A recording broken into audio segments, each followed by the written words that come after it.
नमस्कार दोस्तों, स्वागत है आपका मेरे इस YouTube चैनल पे।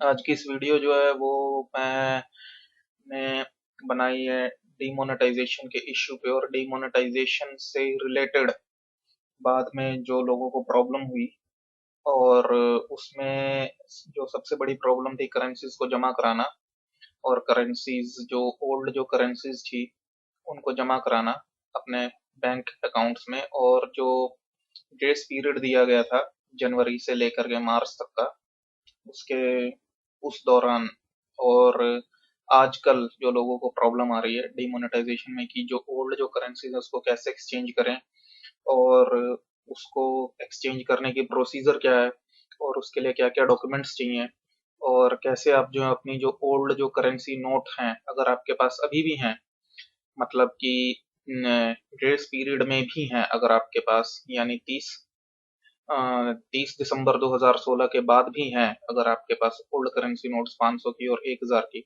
और अगर आप जो है आपने अगर चेंज नहीं करवाई हैं तो आप उसे कैसे चेंज करवा सकते हैं आरबीआई में जाके, उसके बारे में हम बात करेंगे। और स्पेशली जो एनआरआईज हैं, जो फॉरेन में जो रहते हैं, जो स्टूडेंट्स हैं, जो जॉब करते हैं, उनके पास अगर कोई करेंसीज हैं फॉरेन में तो वो उसे कैसे एक्सचेंज करवा सकते हैं। तो इसी से रिलेटेड थोड़ी बहुत इन्फॉर्मेशन मैं आप लोगों को देना चाहता हूँ, क्योंकि दोस्तों इंडिया में जब मैं आरबीआई पे गया था तो वहाँ पे काफ़ी लंबी लंबी लाइनें थी। एक तो काफ़ी लंबी लंबी लाइनें थी वहाँ पे, और दूसरी चीज़ जो थी वो वहाँ पे थी कि बहुत ही लोगों को कोई वहाँ पे नॉलेज नहीं थी, लोगों को इन्फॉर्मेशन नहीं थी, और काफ़ी सारे लोग ऐसे ही लाइन में लगे हुए थे जो उनको मालूम भी नहीं था कि क्या डॉक्यूमेंट्स चाहिए, क्या चीज़ चाहिए, और इस वजह से काफ़ी काओस था वहाँ पे। जो सिक्योरिटी वाले थे वो भी, उनको भी कोई प्रॉपर नॉलेज नहीं थी, वो भी लोगों को उल्टी सीधी चीज़ें कह रहे थे, क्योंकि जाहिर सी बात है सिक्योरिटी पर्सनल को कुछ मालूम नहीं होगा क्या डॉक्यूमेंट्स चाहिए। और जब आप पूरा दिन पूरी लंबी लाइन में लगने के बाद, 3-4 घंटे लाइन में लगने के बाद जब आप आरबीआई में जाते हैं और अंदर जाके आपको मालूम चलता है कि आपके नोट्स एक्सचेंज नहीं हो सकते, तो काफी प्रॉब्लम होती है, काफी लोगों को दुख होता है। तो इसलिए इस बारे में मैं थोड़ी सी इन्फॉर्मेशन शेयर करूंगा। ये सारी इन्फॉर्मेशन आरबीआई की वेबसाइट पे भी दी गई है। तो जैसा आपको मालूम है आरबीआई की वेबसाइट है rbi.org.in। तो सबसे पहले दोस्तों देखिए, सबसे पहली और सबसे इम्पोर्टेंट चीज मैं आपको बता देना चाहता हूँ कि नोट आपके जो हैं, जो ड्यू डेट थी वो थी 31 दिसंबर 2016। अगर 31 दिसंबर 2016 तक अगर आपने नोट एक्सचेंज नहीं करवाए, और अगर आप डीमोनेटाइजेशन पीरियड में यानी नवंबर 8 से या नवंबर 9 से 30 दिसंबर 2016 तक के बीच में अगर आप इंडिया में ही थे, तो फिर और अगर आपने नोट एक्सचेंज नहीं करवाई है तो अब आप नोट एक्सचेंज नहीं करवा सकते। वो नोट आप जो है उसको आप फेंक दीजिए, उसको आप वो नोट्स जो हैं अब बेकार हो चुकी हैं, उसकी अब कोई वर्थ नहीं है। क्योंकि जो जो लोग इंडिया में ही थे डिमोनेटाइजेशन पीरियड में, उनके लिए जो टाइम ड्यूरेशन था वो था 30 दिसंबर 2016 तक। अगर आप 30 दिसंबर 2016 से के पहले ही किसी भी बैंक में जाकर के, जिस बैंक में भी आपका जो अकाउंट था उस बैंक में जाकर के आपको अकाउंट चेंज करवाना था। जो ग्रेस पीरियड दिया गया है 30 दिसंबर 2016 के बाद, जो 3 महीने का जो ग्रेस पीरियड दिया गया था 1 जनवरी से लेकर के 31 मार्च तक 2017 तक, जो ग्रेस पीरियड दिया गया है वो केवल उन लोगों के लिए है जो लोग डिमोनेटाइजेशन पीरियड में इंडिया में नहीं थे। तो अगर आप जो है 8 नवंबर 2016 से लेके 31 दिसंबर 2016 के बीच में इंडिया में नहीं थे या कहीं बाहर थे, तो आपको तो आप इस ग्रेस पीरियड का फायदा उठा सकते हैं। अगर आपके पास ओल्ड करेंसी नोट्स हैं 500 के और 1000 के, तो आप उसे आरबीआई में जाकर के एक्सचेंज करवा सकते हैं। और आरबीआई में भी काफी सारे लोग जो थे वो यहाँ वहाँ की आरबीआई में जा रहे थे, तो उनको वहां से वापस लौटना पड़ा, क्योंकि केवल ऑल ओवर इंडिया केवल 5 आरबीआई में ही ये फैसिलिटी जो है अवेलेबल है। तो वो हम आगे देखेंगे कौन कौन सी आरबीआई में है। दिल्ली में, मुंबई में, नागपुर में, चेन्नई में, और मेरे ख्याल से कोलकाता में। तो हम आगे कंफर्म करेंगे। तो जैसा कि मैंने आपको बता दिया कि पहली जो कंडीशन है वो यही है कि आप डीमोनेटाइजेशन पीरियड में इंडिया में नहीं होने चाहिए। अगर आप डीमोनेटाइजेशन पीरियड में थे तो आपकी ओल्ड करेंसी नोट सब एक्सचेंज नहीं होंगे। तो देखिए दोस्तों, अगर आप डिमोनेटाइजेशन पीरियड में इंडिया में नहीं थे और अब आपको कोल्ड और अभी आप ग्रेस पीरियड में इंडिया गए हैं, तो आप कैसे नोट्स को एक्सचेंज करवा सकते हैं। तो ये देखिए यहाँ पे जो लिंक है, all you wanted to know from RBI about withdrawal of legal tender status. तो आप इस पे जो है क्लिक करें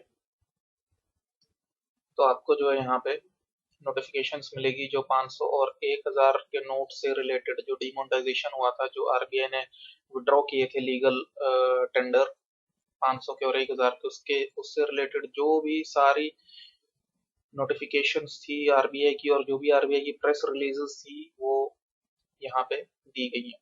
जैसा कि आप देख सकते हैं नवंबर 8 से स्टार्ट हुई थी और नवंबर 8 के बाद से आरबीआई ने जो है जितनी भी नोटिफिकेशंस थी वो यहाँ पे दी गई है।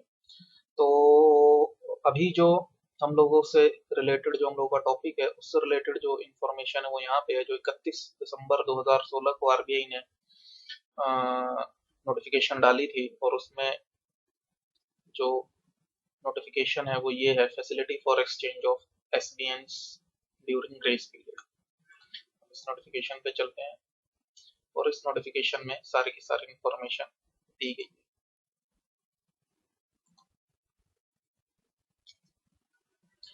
तो ये देखिए ये नोटिफिकेशन है और यहाँ पे जो है ऑर्डिनेंस भी है गवर्नमेंट का 30 दिसंबर का, और इस ऑर्डिनेंस में आप जाएंगे तो इसमें भी गवर्नमेंट की जो जो ऑर्डिनेंस जो गवर्नमेंट निकालती है उसकी डिटेल्स।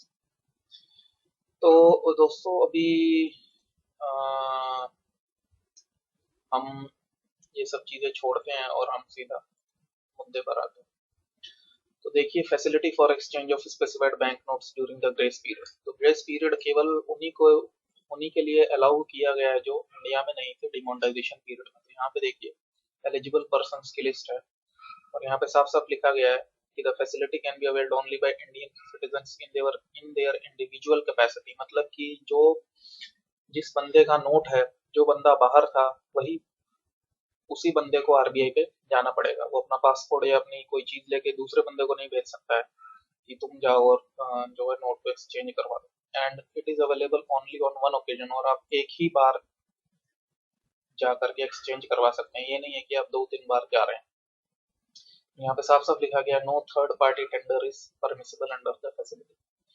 दूसरी जो चीज है दोस्तों, जैसा कि आप जानते हैं जो लोग जो ग्रेस पीरियड में इंडिया से बाहर थे, मैं जो डिमोनेटाइजेशन पीरियड में इंडिया से बाहर थे, उसमें दो कैटेगरीज है, आरआई की और एक एनआरआई। तो रेसिडेंट इंडियंस जो है, जैसे कि जो घूमने के लिए बाहर गए थे 2-3 महीने के लिए उस ड्यूरेशन में, वो लोग जो है वो आ जाते हैं रेसिडेंट इंडियन कैटेगरी में। और जो लोग स्टडी करते हैं, जो लॉन्ग टर्म के लिए बाहर है, जो 6 महीने से ज्यादा, बेसिकली जो कंडीशन है कि अगर आप 6 महीने से ज्यादा टाइम से बाहर रह रहे हैं, जैसे आप स्टडी कर रहे हैं, जॉब कर रहे हैं, तो आप एनआरआई में आ जाएंगे।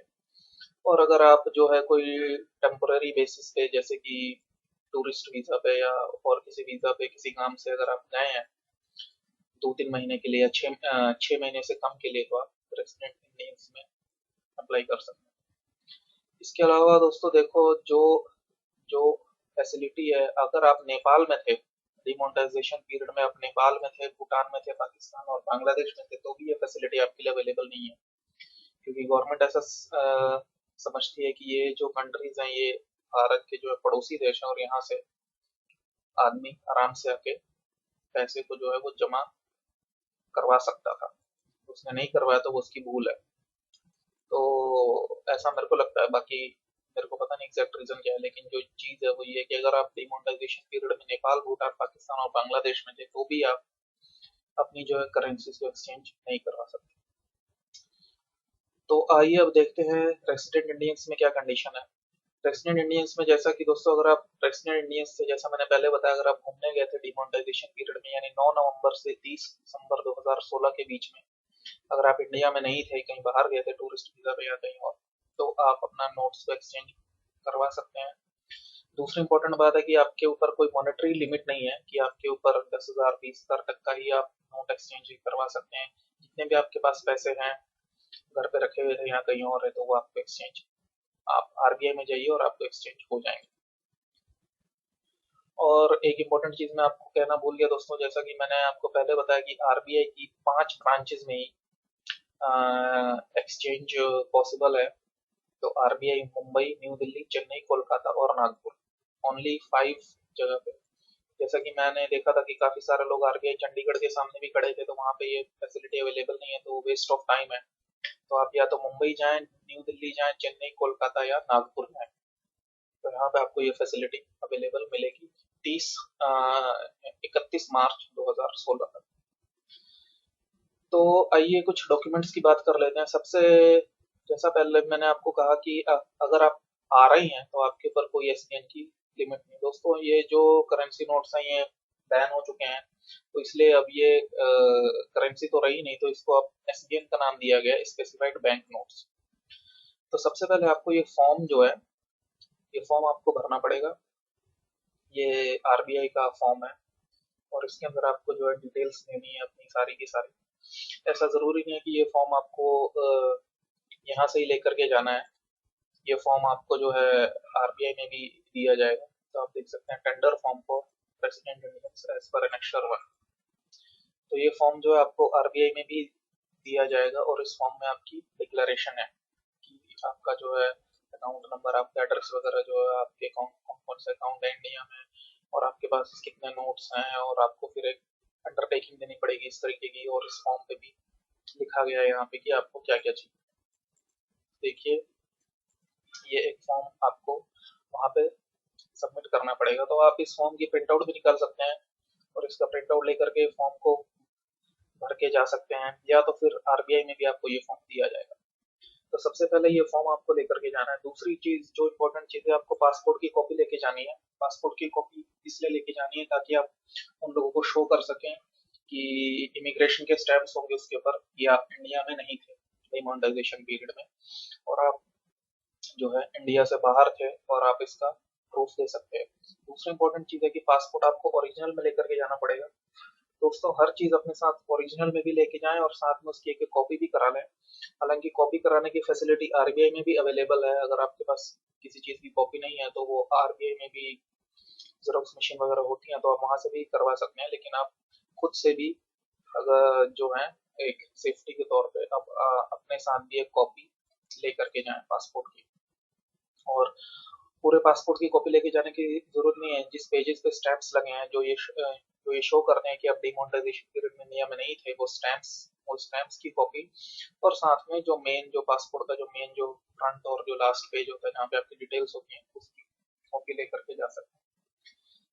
जो थर्ड डॉक्यूमेंट चाहिए वो चाहिए आपका copies of all bank account statement. तो दोस्तों देखिए आपके जो है इंडिया में, फॉरेन में नहीं, इंडिया में आपने जितने भी बैंक अकाउंट्स मेंटेन किए हैं वो सारे बैंक अकाउंट्स की कॉपीज की स्टेटमेंट चाहिए। अगर आपका इंडिया में बैंक अकाउंट नहीं है किसी भी बैंक में, तो आपको बैंक अकाउंट खुलवाना पड़ेगा। तो इससे पहले कि आप वहां पे आरबीआई में जाके लाइन में लगे और अपना जो है टाइम वेस्ट करें, आप जो है एक बैंक अकाउंट इंडिया में खुलवा लें और उस बैंक अकाउंट की एक कॉपी ले लें उसके पासबुक में, और जो बैंक अकाउंट की जो स्टेटमेंट्स हैं वो रख लें साथ में। और अगर आपका इंडिया में ऑफ कोर्स अगर बैंक अकाउंट है, तो आप सारे के सारे जितने भी आपके इंडिया में अकाउंट्स हैं उन सारे की स्टेटमेंट्स ले लें नवंबर और दिसंबर महीने की। खास करके 10 नवंबर 2016 से लेकर के 30 दिसंबर 2016 के बीच की जो स्टेटमेंट्स हैं, 2 महीने की स्टेटमेंट्स आप निकाल लें और 2 महीने की स्टेटमेंट्स आप लेकर के जाएं। ये स्टेटमेंट्स इसलिए चाहिए क्योंकि इससे जो आरबीआई है वो वेरीफाई करेगी कि इस ड्यूरेशन में, डिमोनेटाइजेशन पीरियड में, आपके अकाउंट में कोई कैश ट्रांजैक्शन तो नहीं हुई है। क्योंकि अगर इस ड्यूरेशन में, दोस्तों अगर इस ड्यूरेशन में अगर आपके किसी भी अकाउंट में कैश ट्रांजैक्शन हुई है, तो फिर आप इस फैसिलिटी के लिए इन एलिजिबल हैं, मतलब आप एलिजिबल नहीं है। क्योंकि फिर तो आपको फिर वो आरबीआई ये मानती है कि अगर कैश ट्रांजैक्शन हुई है तो आपको फिर अपने जो आपके पास जो भी कैश था वो आपने बैंक में जमा करा देने चाहिए। जो आपने नहीं करा है तो ये आपकी फॉल्ट है। तो ये उनकी ऐसी थिंकिंग है। तो उस ड्यूरेशन में आपकी कैश ट्रांजैक्शन जो है आरबीआई में आपके जो अकाउंट्स है उसमें नहीं होनी चाहिए, इसलिए आपको सारे अकाउंट्स की कॉपी शो करनी पड़ेगी। अब दोस्तों इसमें आप सोच सकते हो कि अगर मैं कोई अकाउंट की कॉपी ना शो करूं या मैं कोई अकाउंट ना शो करूं तो ये जो है जब आप आरबीआई में जाएंगे तो अंदर जो है वेरीफाई होगा, वहां पे आपसे पूछा जाएगा आपके पास इसके अलावा कोई अकाउंट की कॉपी है कि नहीं है। वहाँ पे कस्टम्स के ऑफिशियल्स होते हैं, वहाँ पे आरबीआई के ऑफिशियल्स होते हैं, बैंकिंग के ऑफिशियल्स होते हैं, वो चेक करते हैं, वेरीफाई करते हैं। तो मेरी सलाह आपको यही रहेगी कि आप जो है आपके जितने भी सारे के सारे जो अकाउंट्स हैं उसकी स्टेटमेंट्स लेकर के जाएं, और कुछ यहाँ पे जो है दो नंबरी या कुछ फ्रॉड करने की कोशिश ना करें कि कोई इंफॉर्मेशन जो है छुपा ली या कुछ ऐसा कुछ।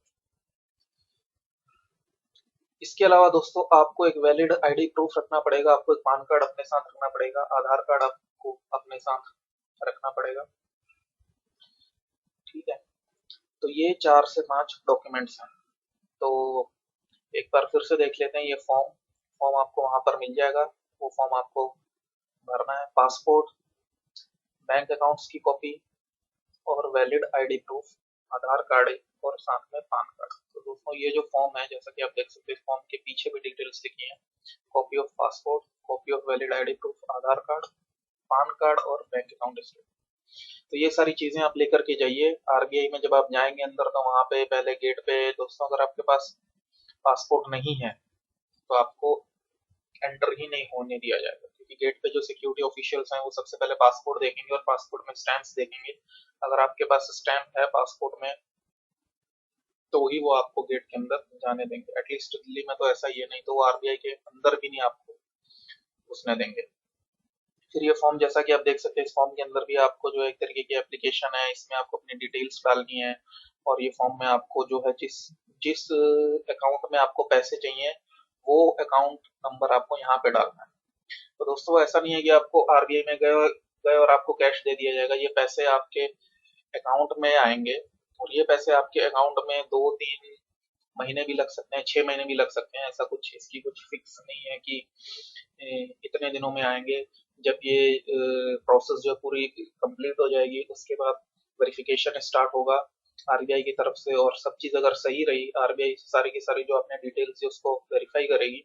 अगर सारी की सारी डिटेल्स सही है तो यहाँ पे जो आप अकाउंट नंबर देंगे उस अकाउंट में आपके पैसे आएंगे। तो आप ध्यान रखें, अगर आप एनआरआई है, खास करके बहुत सारे लोग जो एनआरआई होते हैं उनके इंडियन जो अकाउंट्स होते हैं वो डोरमेंट हो जाते हैं, बंद हो जाते हैं, तो वो यहाँ पे अपना चालू खाता जो उनका जो अकाउंट अगर अभी चालू है भाई वही अकाउंट यहाँ पे दे।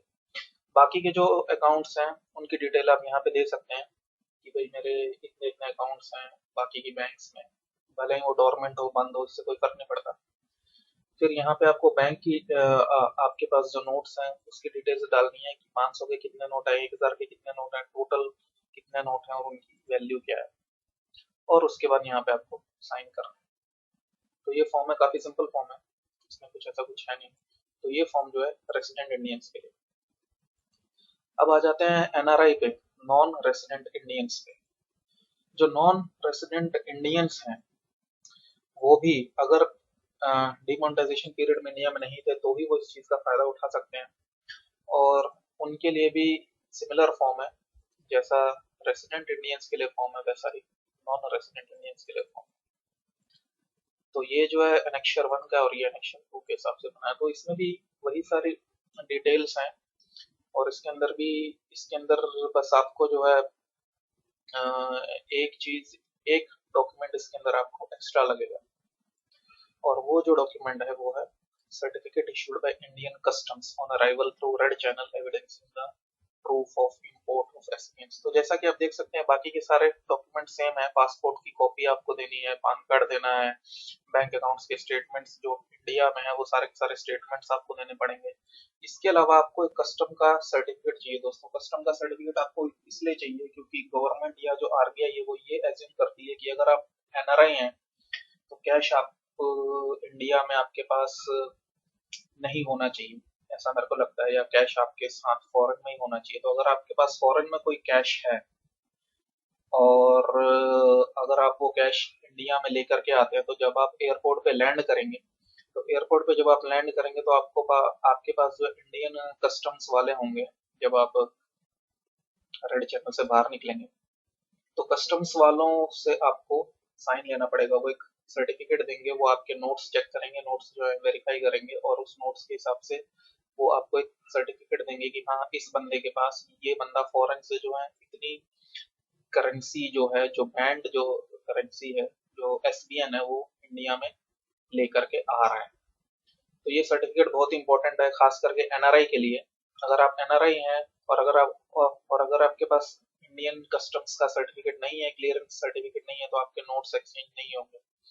दोस्तों, बहुत सारे लोग थे आरबीआई में लगे हुए थे, जो एनआरआई थे, लेकिन उनको मालूम नहीं था कि कस्टम्स क्लियरेंस का सर्टिफिकेट भी चाहिए। और अगर आप एक बार एयरपोर्ट से बाहर आ गए, तो फिर बहुत ही इम्पॉसिबल होता है, एक तरीके से नियर टू इम्पॉसिबल है कि कस्टम्स का सर्टिफिकेट वापस से आपको मिल सके। तो जब आप एयरपोर्ट से एग्जिट करते हैं, उसी टाइम पे आपको ये कस्टम का सर्टिफिकेट लेना पड़ेगा। तो जो एनआरआई है, उनके लिए कस्टम का सर्टिफिकेट चाहिए। इसके अलावा यहाँ पे एक और चीज इंपॉर्टेंट है कि मैक्सिमम जो है 25,000 रुपए पर इंडिविजुअल ही रेलेवेंट होंगे एनआरआई के लिए। Tenders will be restricted to a maximum of 20,000 per individual depending on when the notes were taken out of India as per relevant FEMA rules। तो ये यहाँ पे लिखा गया है कि 25,000 रुपए जो हैं वही वैलिड हैं केवल पर इंडिविजुअल के लिए एफईएमए रूल्स के हिसाब से, लेकिन ऐसा कुछ नहीं है। जो आपको सर्टिफिकेट दिया जाएगा, यहाँ पे भी जैसा लिखा गया है कि एक certificate issued by Indian customs, तो जो इंडियन कस्टम्स का जो सर्टिफिकेट होगा, उस सर्टिफिकेट पे जो जो अमाउंट लिखी होगी, वो अमाउंट वैलिड होगी। तो वो अगर 25,000 से ऊपर है, मान लीजिए आप 30,000 लेके आते हैं, 50,000 रुपए कैश लेके आते हैं, 1 लाख रुपए कैश लेके आते हैं, तो अगर उसके ऊपर इंडियन कस्टम्स का सर्टिफिकेट अगर वो साइन है, तो वो आरबीआई जो है एक्सेप्ट कर लेगी। हालांकि यहाँ पे ऐसी कुछ नोटिस है कि एफईएमए के रूल्स देखे जाएंगे, और आप कितनी तारीख को बाहर गए थे और कब ये नोट बाहर लेकर के गए थे आप कैश में, और क्यों लेकर के गए थे इतने सारे नोट्स, वो सब चीजें अलग है। लेकिन अगर आपके पास कस्टम्स का सर्टिफिकेट है, तो आप इसे एक्सचेंज करवा सकते हैं, भले ही वो 25,000 रुपए से ज्यादा भी हो। इसके अलावा बाकी सारी चीजें सेम है। Copies of statements of bank account, और पान कार्ड, आधार कार्ड, और पासपोर्ट की कॉपी। इसके अलावा एक और इम्पोर्टेंट चीज है दोस्तों, जो मैं आपको इन्फॉर्मेशन दे दूं, कि ये जो फैसिलिटी है, ये पहले जो थी 31 मार्च 2016 तक ही थी आरआई के लिए और एनआरआई के लिए, लेकिन अब ये फैसिलिटी जो है एक्सटेंड कर दी गई है 30 जून 2016 तक। 30 जून 2017 तक एक्सटेंड कर दी गई है केवल एनआरआई के लिए। तो अगर आप रेसिडेंट इंडियन हैं, अगर आप इंडिया में ही रहते हैं, और अगर आप डिमोनेटाइजेशन पीरियड में घूमने के लिए बाहर गए थे, तो आप इस महीने 31 मार्च 2017 से पहले पहले अपना जो है नोट एक्सचेंज करवा ले, किसी भी आरबीआई में जा करके। जैसा कि ये जो 5 जो आरबीआई है, मुंबई, दिल्ली, नागपुर, चेन्नई और कोलकाता, किसी भी आरबीआई में जाके अपने नोट्स को एक्सचेंज करवा ले। और 30 जून 2017 तक की जो एक्सटेंशन है, वो केवल एनआरआईज के लिए। तो अगर आप एनआरआई हैं, और अगर आप अभी इस ग्रेस पीरियड जो दिया गया था, इस ग्रेस पीरियड में इंडिया में नहीं आए हैं, और अगर आप अ, बाद में आना चाहते हैं, जैसे अप्रैल में, जून में, मई में, तो आप 30 जून 2017 तक इसका लाभ ले सकते हैं।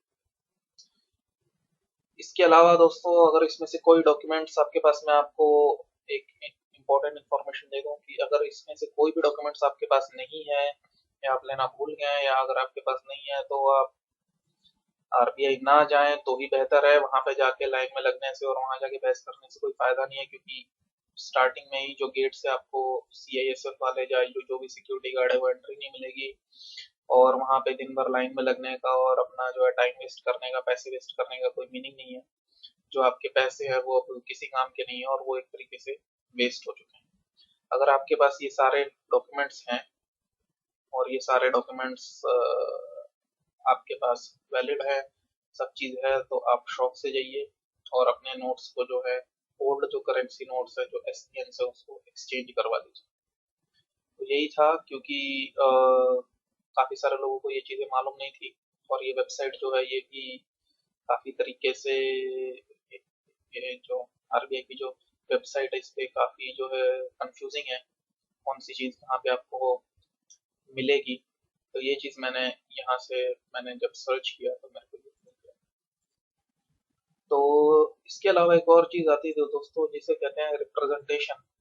अगर आपके पास ये सारी चीज़ें नहीं भी हैं, इसके अलावा भी कोई चीज़ हो जाती है जिसके कारण आपको आरबीआई जो रिफ्यूज कर देता है, तो आप अपना एक रिप्रेजेंटेशन कर सकते हैं कि एक तरीके से आप जो है आरबीआई को मेल कर सकते हैं कि जो है आप मेरे जो है मेरे पास हर चीज़ थी, उसके बाद भी मेरे को रिफ्यूज कर दिया गया है। ठीक है, तो यहाँ पे जैसे कि लिखा भी गया है, any person aggrieved by the refusal of the RBI to credit the value of SBI standard may represent to the central board of reserve bank. तो सेंट्रल बोर्ड के पास आप एक मेल कर सकते हैं कि भाई मेरे पास हर चीज थी या जो भी था नहीं था, उसके बाद भी मेरे पास जो है लीगल करेंसी थी, उसके बाद भी आरबीआई ने मेरे को क्रेडिट नहीं किया, या मेरे जो है डॉक्यूमेंट्स नहीं लिए या जो भी है। तो एक तरीके का रिप्रेजेंटेशन है, लेकिन ये मालूम नहीं कितना वैलिड है, इस पे क्या एक्शन होगा नहीं होगा इसकी कोई श्योरिटी नहीं होती। तो यही था दोस्तों, काफी सारे लोगों को जो है मालूम था, काफी सारे लोगों को मालूम नहीं था, तो इसलिए मैंने ये इन्फॉर्मेशन दे दी। क्योंकि जो है बहुत सारी चीजें जो है लोगों को इन्फॉर्मेशन नहीं होती और लोग जो है यहाँ से वहाँ तक नहीं करते हैं।